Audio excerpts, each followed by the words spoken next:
Magandang araw, class! Ako nga pala si Binibining Camberly M. Lagansya. Ako ang inyong magiging guro sa araw na ito. So, handa na ba kayo? Okay, very good. Napaka-energetic naman ng aking mga mag-aaral ngayon. So, kamusta ang inyong mga araw? Okay, masaya ako na masaya rin kayo. So ngayong araw, class, ay meron tayong makikilalang isang tanyag na tao na naging mahalagang bahagi ng kasaysayan ng ating bansang Pilipinas. So, handa na ba kayo, class? Okay, at kung sa ganun, ay bago natin simulan ang ating talakayan, ay tayo muna ay manalangin. Sa ngalan ng Ama, ng Anak, ng Espiritu Santo. Amen. At wala bang mga lumiban sa ating klase? Okay, very good. Kasi kumpleto kayong lahat. At excited din kayo sa ating talakayan. Okay, so bago natin simulan ang ating talakayan, ay meron muna akong ipapagawang activity. So, okay lang ba sa inyo, class? Okay, very good. Thank you so much. Ang ating activity ay meron akong ipapakita sa inyo na KW chart. So, alam niyo na ba kung ano ang nilalaman ng KW chart, class? Okay. So, ang K is, meron akong table dito na nagpapakita ng KW chart. So, ang K ay nangangahulugang in English ay no. So, ito ay ang inyong mga nalaman na tungkol sa taong ito. At ang W naman ay ang want to know, kung ano ang gusto nyo pang malaman tungkol sa taong ito. At panghuli ay ang learn. So ito ay ating sasagutan pagkatapos na lang ng ating talakayan. So handa na ba kayo, class? Okay, very good. So hindi nyo ito gagawin ng mag-isa. Kayo ay igugrupo ko ng 4 na grupo. Okay? At sa loob ng 10 minuto, 10 minuto ay kailangan nyo nang ipasa ang inyong sagot. Okay lang ba sa inyo yun, class? Tandaan na ang inyong unang sasagutan ay ang K at ang W sa table. Okay, class? Okay, at magsisimula na ang inyong oras sa paggawa ng inyong activity. Okay, class, natapos na ang inyong oras sa paggawa ng inyong activity. Sa ngayon ay ipasa nyo muna ito sa harapan.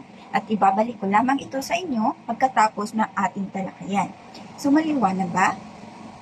Okay, very good. At naintindihan na naman. Ngayon ay meron akong katanungan. Ukol lang naman ito sa inyong mga sagot. Unang tanong is, ano ang iyong mga sagot sa KW charts na inyong sinagutan? Okay, very good.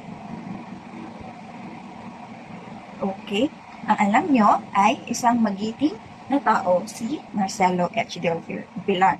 Okay, very good. Yan ay magandang sagot. Number 2, ano sa inyong palagay ang dahilan kung bakit kinakilala natin si Marcelo H. Del Pilar?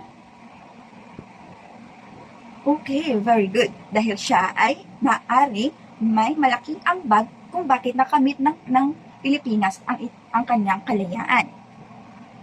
Okay, very good. So ngayon, ano sa palagay nyo ang naging ambag niya sa bansang Pilipinas? At yan ang tatalakayin natin sa araw na ito. Okay, si Marcelo H. Del Pilar, class, ay isinilang noong Agosto 30, 1850 sa Kupang San Nicolas, Bulacan. Isa siya sa abogadong mamamahayag, manunulat at makabayang Pilipino na naging isang pinakamatanyag na tagapagtanggol ng kalayaan laban sa pag-aabuso ng mga Espanyol sa mga Pilipino. Kilala rin siya sa panulat niya bilang si Lariden. At meron pa rin siyang ibang mga panulat na pangalan. Ngunit ito ay inyong magiging takdang aralin. Ngayon, mula sa isang edukadong pamilya, si Marcelo H. Del Pilar Plus, nag-aral siya sa Kolehiyo de San Jose at kalaunan ay nakapagtapos ng abogasya sa Universidad ng Santo Tomas. Diba? Mahusay niya, class. Gayunpaman, dahil sa kanyang matapang na panunulugsa laban sa pang-aabuso ng mga praile sa Pilipinas, napilitan siyang lisanin ang bansa at manirahan sa Espanya noong 1888. At si Marcelo H. Del Pilar Clas ay kasama rin siya sa tatsulok ng propaganda. Siya ay isa sa kasama sa kilusang propaganda. Ang propaganda movement ay isang kampanya ng mga ilustrado noong huling bahagi ng ika-19 na siglo upang ipahayag ang pang-aapi ng mga Pilipino sa ilalim ng mapalaang Espanyol at upang humingi ng reforma sa pamahalaan. So isa si Marcelo H. Del Pilar na nangungunang tagapagsalita sa kilusang ito. At ang sa kanyang pananatili sa Espanyang class ay si Del Pilar ay naging editor-in-chief ng La Solidaridad na itinatag noong 1889 sa Barcelona.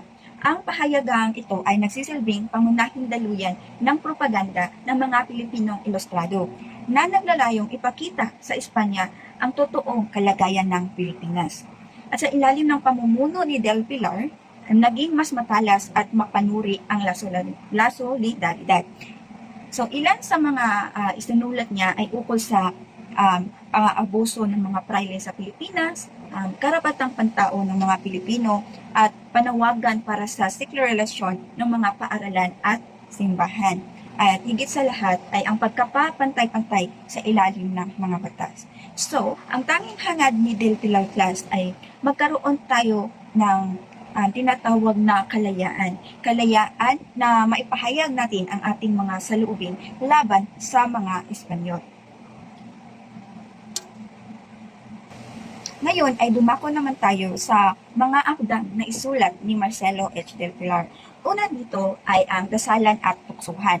Ito ay isang satritikong akda na ginagamit upang tuligsain ang pang-aabuso ng mga praile sa Pilipinas. Ito ay isang parodya ng mga panalangin ng simbahang Katoliko.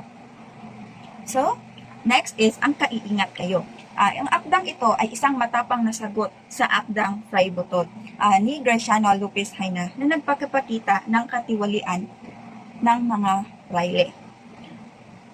Sunod naman ay ang La Soberania Monarcal en Pilipinas. Tumatalakay sa labis na kapangyarihan ng mga praile sa pamamahala ng Pilipinas. Sunod naman ay ang pasyong dapat ipag-alab ng puso ng taong babasa. Isang makabayang bersyon ng pasyon na naglalayong gisingin ang damdaming makabayan ng mga Pilipino. Next is Sagot ng Espanya sa Hibik ng Pilipinas. So, isang akdang nagpapakita ng panawagan ng mga Pilipino para sa reforma at pantay na karapatan sa ilalim ng pamahalaang Espanya. Next class is ang Kadalakilaan ng Diyos. So, isang akdang nagpapakita ng pananaw ni Del Pilar sa relihiyon at paniwala ng mga Pilipino. At ilan lamang yan class sa mga akda ni Del Pilar. At sa kanyang pagmumuno din class is isa sa pinakatampok na ambag ni Del Pilar ay ang pagtuligsa sa kapangyarihan ng mga praile. Yan lang naman talaga ang tanging nais ni Del Pilar, ang tuligsain ang kapangyarihan ng mga praile dahil ang mga praile class ay hindi nila ginagamit sa tama ang kanilang kapangyarihan. Bagamat ito ay ginagamit nila upang abusuhin ang mga Pilipino. Isa sa kanyang kilalang akda na Dasalan Tuksuhan ay isang satilikong bersyon ng mga panalangin na ginagamit sa simbahang Katoliko. Ito ay naglalayong ipakita ang pang-uubusong pamamalakad ng mga Espanyol sa Pilipinas. Kaya niya nasulat ang Dasalan at Tuksuhan para ipakita ang mapang-abusong pamamalakad ng mga Espanyol sa Pilipinas. At ang kanyang mga isinulat ay hindi lamang para sa ilustrado. Ginawa niyang mas simple ang kanyang mga akda upang maunawaan din ng karaniwang mga mamayang Pilipino.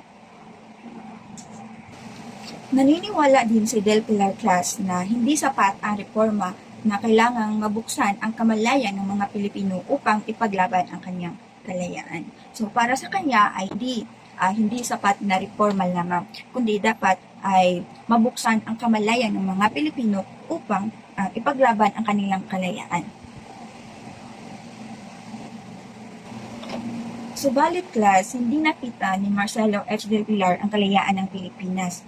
So, ngunit, ang kanyang mga ideya at panawagan ay nagbigay daan sa mas maradikal at pag-aaklas ng mga katulad ni Dr. Jose Rizal, Andres Bonifacio. Isinulong niya ang pagkakaisa ng Pilipino bilang sandigan ng kalayaan. Hindi man niya nakamit sa kanyang mga kamay, ngunit ito ay nagbigay daan pa rin upang makamit ng Pilipinas ang kalayaan. At dahil sa kahirapan at sakit ay pumanaw si Marcelo H. Del Pilar noong Hulyo 4, 1896. So ang kanyang ikinamatay ay ang sakit niyang tuberculosis. 2 buwan matapos ang kanyang pagkamatay, sumiklap ang himagsikan ng 1896, kung saan lumaban ang mga Pilipino para sa kalayaan mula sa Espanya. Hanggang ngayon, class, ay kinikilala si Marcelo H. Del Pilar bilang isa sa mga haligi ng malayang pamamahayag sa Pilipinas at isang makabayang intelektual na hindi natatakot ipaglaban ang kalayaan ng kanyang bayan. So, para sa konklusyon, ay si Marcelo Del Pilar ay hindi lamang isang manunulat. Siya ay isang revolusyonaryo na panulat na ginamit ang kanyang talino upang ipaglaban ang karapatan ng mga Pilipino. So, ang kanyang paniniwala sa kapangyarihan ng edukasyon at informasyon ang naging inspirasyon sa susunod na henerasyon ng mga lumalaban para sa kalayaan. Hindi man sa mga kamay niya nakamit ang kalayaan, ngunit dahil sa mga impormasyon at naibahagi niya sa mga Pilipino, ito ay naging daan upang makamit ng Pilipinas ang kalayaan. Okay, naintindihan lang ba, class? Wala na ba kayong mga katanungan? Okay, at kung wala na, ay tayo ay magkakaroon ng another na aktibidad. Ngayon ay babasahin ko ang panuto. So, gumawa ng poster o slogan na naglalarawan sa kanyang adhikain sa paglalaganap ng kalayaan ng Pilipinas. Gawin ito sa loob ng 20 na minuto. Pagkatapos ay isalaysay ito sa harap ng klase. Naintindihan lang ba ang aking panuto, class? Okay? Kung may karagdagan kayong tanong ay huwag kayong magkatumbili na magtanong. Okay, tapos na ang inyong 20 minutes. Kailangan nyo nang ipasa ang inyong mga nagawa. Okay? Very good. So, ngayon ay magkakaroon tayo ng pagtataya. At babalikan natin ang nagawa nyong KWL charge kanina. Di ba sabi ko ay ibabalik ko iyon sa iyo pagkatapos ng ating talakayan. Ngayon, at natapos na ang talakayan ay ibabalik ko sa inyo ang KWL chart na inyong nasinagutan kanina at ngayon ay kailangan yung punan ang table na learned or ang inyong natutunan sa tungkol kay Marcelo H. Del Pilar. At bibigyan ko lamang kayo ng 5 minuto para punan o sagutan ito. Maliwanag ba? Okay, very good. At magsisimula na kayo. Okay, time is up. Ipasa nyo na ang inyong mga sagot sa unahan. Okay, maraming salamat. Ngayon, bago magtapos ang ating klase, ay magbibigay ako sa inyo ng takdang aralin. So, inyong takdang aralin ay magsaliksik kayo ng akdang na isulat ni Marcelo H. Del Pilar. Okay? At gawan ito ninyo ng refleksyon. Ito ay dapat naglalaman ng panimula, katawan, at konklusyon. Okay, class? At ilagay ito sa long bond paper at lagyan ng mga palamuti o disenyo. Siguraduhin malinis at maayos ang pagkakagawa. Okay? So, ang rubrics nito ay, ang nilalaman ay yan ay 30, daloy ng ideya, 30, kahusayan sa pagsulat, 20, kalinisan, 10, disenyo, 10. So, a total of 100 points. Okay, class? Naintindihan lang ba?